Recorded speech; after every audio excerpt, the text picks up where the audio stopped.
In special relativity, the Lorentz transformation results in a time difference between an observer at rest and an observer moving at a constant velocity. This time difference means that the two observers will not see the events happening at the same time. This is referred to as the relativity of simultaneity. The relativity of simultaneity means that two events that occur at the same time for one observer may be observed at different times by another observer. To better understand this, a thought experiment has been developed. Let's consider a stationary observer and a scientist moving at half the speed of light. This scientist is holding a pole with a length of 1 meter while at rest. The other observer, the stationary scientist, is waiting in a barn with a door at each end. According to special relativity, the observations regarding the lengths of the barn and the pole will be relative. Now, let's calculate the length of the pole from the point of view of the stationary observer. To calculate this length, we use the Lorentz length contraction equation from special relativity, L equals L prime, times the square root of 1 minus phi squared over c squared observer. The pole's length is the same as when it is at rest, because the moving observer perceives the barn as moving toward them at half the speed of light. Hence, for the moving observer, the length of the pole appears unchanged. In this case, L prime equals 1 meter. Let's substitute the values v equals 0.5 c into the equation to calculate the length of the pole for the stationary observer. L equals L prime times the square root of 1 minus v squared over c squared. This expression approaches L equals 1 meter times the square root of 1 minus the square of 0.5 c over c squared. This simplifies to L equals 0.866 meter.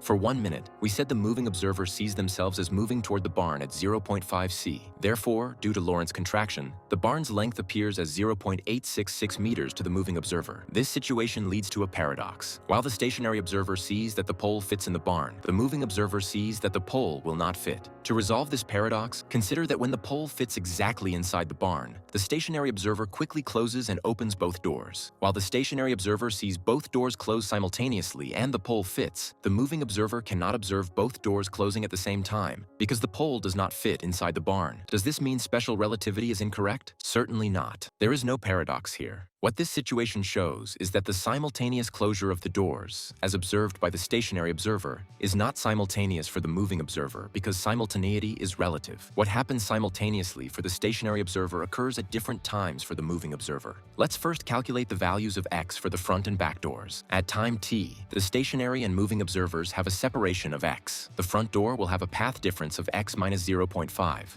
and the back door will have a path difference of x plus 0.5. Substituting these values into our equation, we can find the time difference between the closing of the front door and the back door. As seen for the stationary observer, both doors close simultaneously, but for the moving observer, there is a time difference of 1.9245 times 10 to the negative 9th seconds between the closing of the two doors. Now, which event happens first? The front of the pole reaches the back door, causing the back door to close and open, and as the pole's back end passes the front door closes and opens again. The moving observer will see this sequence as happening at different times, even though it is simultaneous for the stationary observer. Is this possible? Let's check. We had found a time difference of 1.9245 times 10 to the negative 9th seconds. The moving observer is traveling at half the speed of light. Let's multiply this time difference by the speed of light to see how far the moving observer moves in that time. The moving observer moves 0.289 meters before the front door closes. This means that the moving observer will observe the pole to be inside the barn after the front door closes and opens. Thus, the moving observer, while observing the same events as the stationary observer, will see them occurring at different times. In conclusion, the barn pole paradox is a powerful example that illustrates how the concept of simultaneity in special relativity